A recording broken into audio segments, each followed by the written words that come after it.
Well, the government of India has warned against laxity in following COVID-appropriate behavior with a reference to these large crowds that one has seen both here on NDTV and of course these videos going viral online of large crowds that have gathered in hill stations in Himachal Pradesh and Uttarakhand.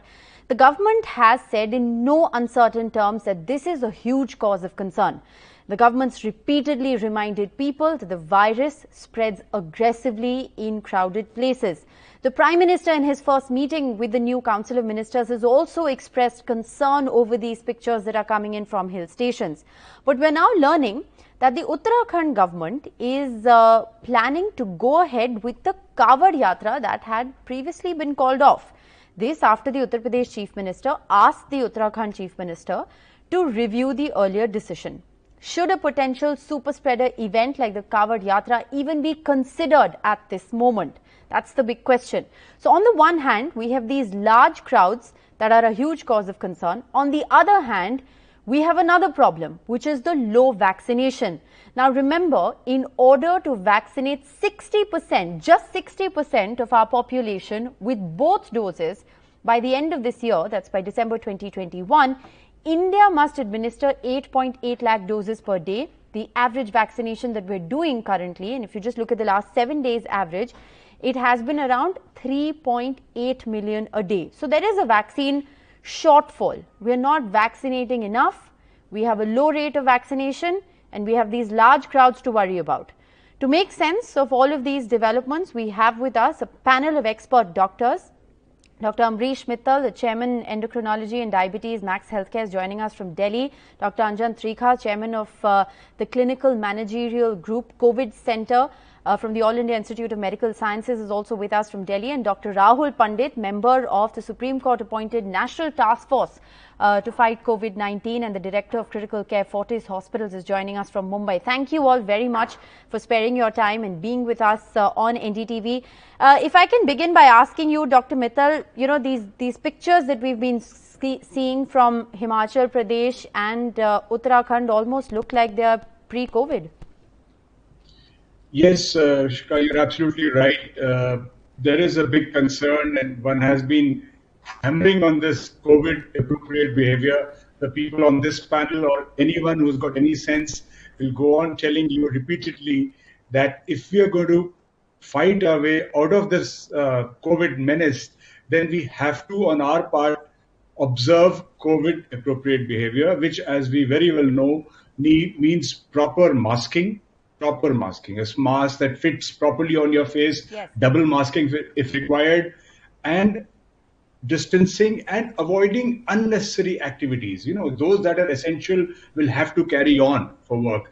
But a lot of activities which are not essential are also being pushed by people who have been sort of closed in their homes for very long. Yes. And it's like a release phenomenon for them because it's also about mental health.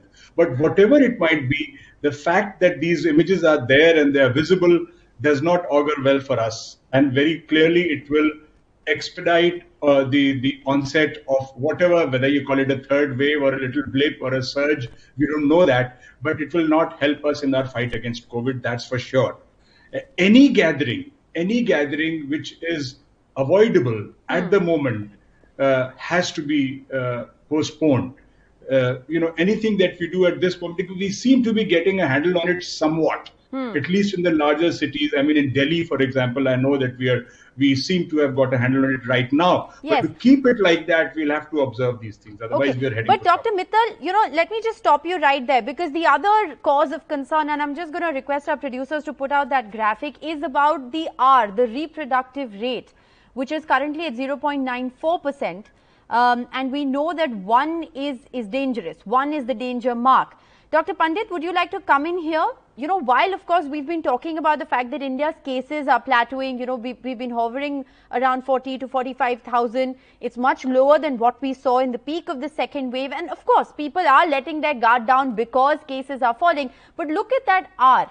You know, does that worry you? Does the curve of this R that we're putting out on our screens right now, does it worry you?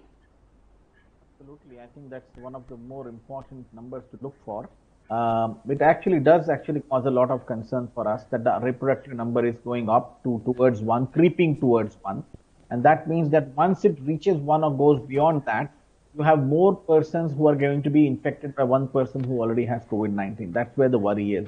And that would then start signaling the start of the blip or the third wave or whatever you want to call it. So I think we need to be very, very clear. I completely agree with the panel here that at no cost we want any super spreader events.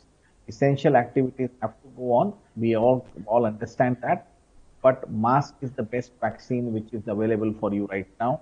And even after you get your real vaccine, which the 2 doses complete and 15 days beyond that, mask still remains compulsory.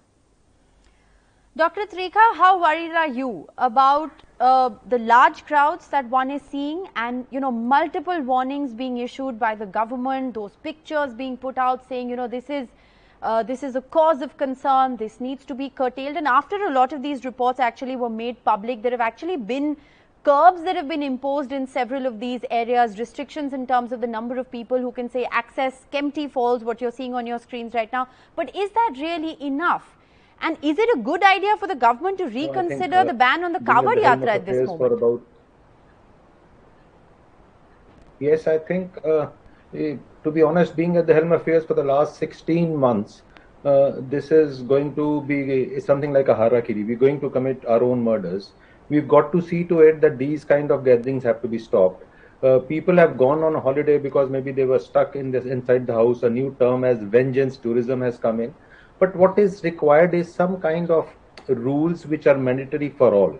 If you got to travel from Delhi to Mumbai by air, you need to have a negative report.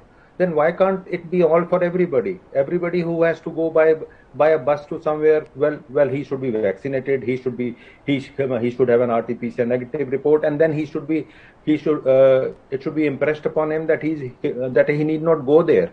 And the second thing, which is equally important, is sitting here in Delhi, you need to just go outside to any social market. We agree that the markets have to open, and you've got to ask those people, especially those smaller shops, are you vaccinated? And he's going to tell you no. He still has some vaccination hesitancy. So I think it is up to each one of us, you, me, all the people who are listening to us.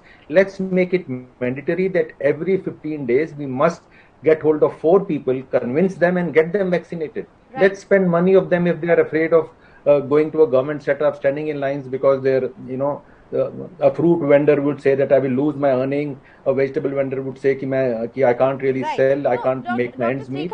Let's take the responsibility of doing that. Yes.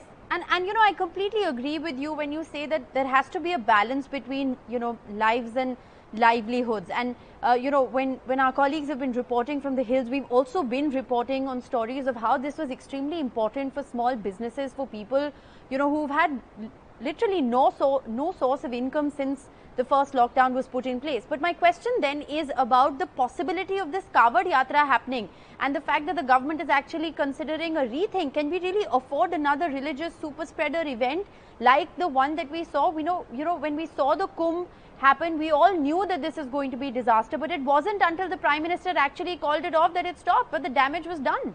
Dr. Trikha? Yeah, I think what you said is very right. Let us not put the Kavad Yatra into it. Let us talk about any religion, any wedding, any kind of thing. Yes. The moment you say it's Kavad Yatra and then the Eid is coming and then any religious activity, any non-essential activity. Any kind of religious gathering has to be stopped. Yes, any non-essential activity. That's what I mean. Yes. It is not concerning any religion. Right.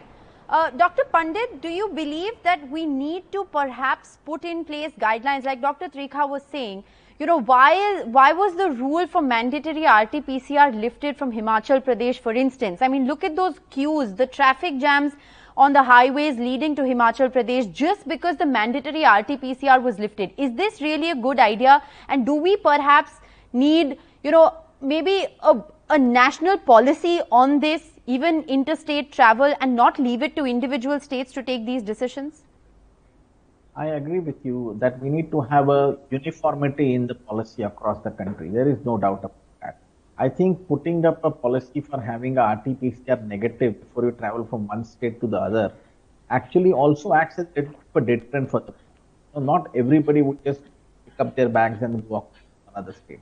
So it is a good thing to have such a policy. It also sort of fulfills your epidemiological principle that you're not allowing anybody who is positive, at least in the last 3 or 4 days, to actually enter the state. Yes. And I also believe that we need to have some form of a strict enforcement of the COVID appropriate behavior.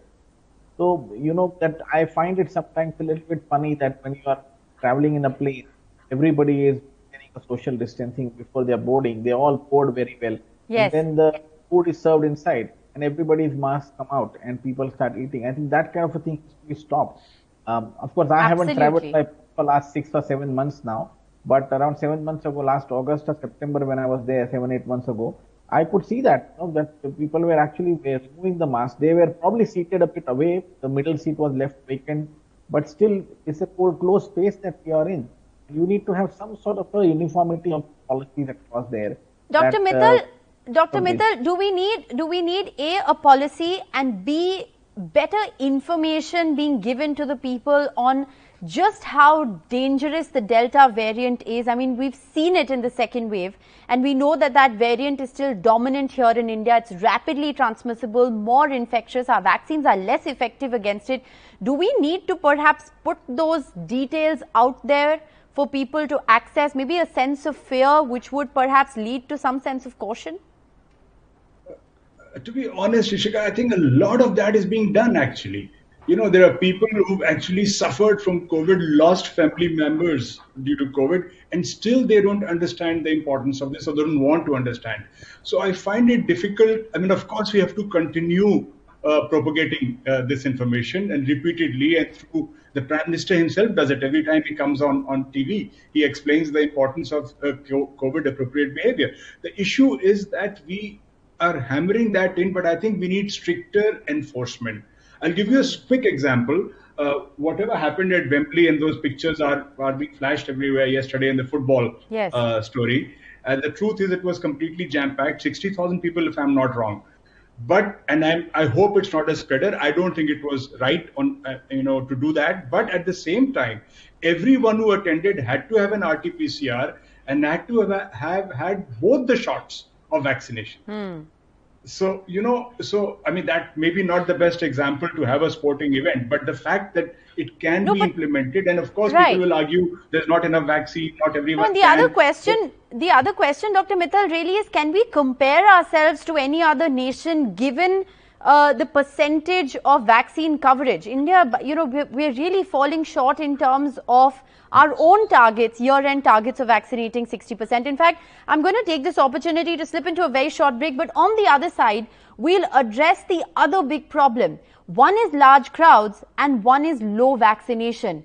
How can we ramp up our pace of vaccination, and just how worried should we be about the current pace? We're going to slip into a very short break, but we'll try and bring you some more answers on the other side. Stay with us. Welcome back. We have a panel of expert doctors to discuss the two big problems that we're facing currently. Large crowds, well, we've tried to make sense of some of that. And the other big problem, of course, continues to remain the low vaccination rate in the country. Dr. Trikha, if I can begin by asking you, in order to vaccinate 60% of our population, we need to be administering an average of 8.8 million a day. We are currently at around 3.8 million. In the last 24 hours, if you just look at that graph on your screen, vaccinations have dipped by 9 lakhs. What more can be done? What more needs to be done at this moment in order to be able to at least achieve that year-end target? See, I think now that whatever we thought we could do, we have done it. So now we've got to think a bit laterally. One is enforcement. Well, let's say I have heard today that some 12th class schools are opening in Haryana and in other states. Let those schools ensure that all the teachers and all the staff members are vaccinated when they come there, so they will have the vaccinations. And the other thing is that, well, each one of us will have to do the vaccinations for somebody else. We have to see to it as a moral responsibility towards the country. And thirdly, we'll have to stop this super spreader events. Lastly, let all the celebrities come forward. Let all the celebrities, politicians with whom people correlate, they come forward and say, well, I have got vaccinated. Why haven't you got vaccinated? We see a lot of We see hair oils being endorsed by celebrities. Yes. We see everything possible which we are buying today being endorsed by celebrities. Why can't all the celebrities and also the political leaders endorse this vaccination? Well, we have 4 of them, 5 of them, whichever you have to use, you please take it. Yes. We'll have to do that. Okay, so of course one is awareness and the right kind of messaging that you're talking about. But Dr. Rahul Pandit, the other problem is vaccine shortage, isn't it? And we've heard this news time and time again from different parts of the country, also from Maharashtra, where vaccine centers are temporarily closed down because of shortage of doses. How do you think we can overcome this? Look, I think the government of India is trying very, very hard to try and get the vaccination on board in terms of availability of vaccine. But the fact of the matter is that it probably the number of doses that are coming up are slow, and it might take another few weeks or maybe even a few months before we can have a very steady flow of around 9 million or 10 million doses that we are looking at. Of course, we've been hearing news that it will happen very quickly, and I really wish that it happened. But the reality today is that we are only doing around 3.5 million doses, and it probably cannot be just attributed to vaccine hesitance. A lot of vaccination centers in Maharashtra, and I'm sure in other states, have not opened up today because of the vaccine availability. Yes. So we just need to be a little bit more cognizant of the fact, and lateral thinking process has to go on. We need to have these curbs on place in terms of your social gatherings or unnecessary gathering, masking. At the same time, try and have every dose of vaccine being administered to the person who is eligible for it. And have no vaccine wastage. That's another thing which we can do. We need to deal with. Yes. Doctor, that we can. Yes. Dr. Mittal, many experts like yourselves have explained to us, across several conversations that we've had, that it's really a race between the vaccine and the variant, because as the virus continues to spread, it will continue to mutate, and therefore questions on whether the current vaccines will work. Currently, it does appear that, at least in India, the race between the vaccine and the variant, the vaccine still needs to play catch up.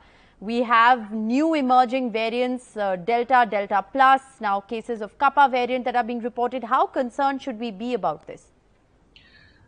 You're absolutely right, Rishika, but we have to temper this with a certain positivity, which is the fact that every variant that has emerged to some extent responds to the vaccine protection quite clearly in terms of serious disease, hospitalization, and death. There is a protection from the vaccines. The vaccine protection may vary across variants. That's possible, especially in terms of getting symptomatic disease, but not in terms of really serious disease or death. So that's very important. And the only way we can, the reason I keep saying that is because when the surge starts happening again, by that time, if we can get as many people vaccinated as possible, we can protect ourselves, because at least we'll protect ourselves from serious disease. That is number one. Number two, when most of the population is vaccinated, the virus will ultimately take its own course. It will not probably be able to mutate the way it is showing signs of mutation now. Okay. So I think vaccination is important, but I'd like to put a point here that vaccination in India, in terms of sheer numbers, is actually very high. It's higher than most countries in the world. So the truth is our population is so large that we need the kind of supplies that are possibly they're proving difficult to procure immediately, because you can't just decide today I want to increase vaccination. Where will the vaccines come from? Yes. I think we should let go of every barrier in this. We should not worry about made in India, made here at the moment. At the moment, it's like an emergency. We should get whatever vaccine is available from proven vaccine, of course, an approved vaccine from anywhere, and ramp up as much as we can, which I'm sure the people who are in the place to do that, they're actually doing it. But we really do need that. But I think it's important for people to understand that we are vaccinating a lot.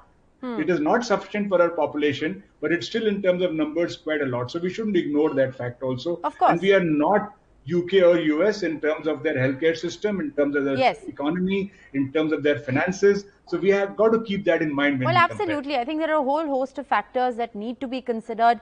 But, like all of you have said and reiterated on the show today, that it's extremely important for us to ensure that in the absence of that fast pace of vaccination, we ensure that we don't engage in these crowds we don't, we stop these super spreader events from happening, because it's very similar, the scenes that we saw in the run-up to the second wave, what we're seeing currently, and that is extremely worrying. But thank you all very much for sparing your time and being with us on NDTV.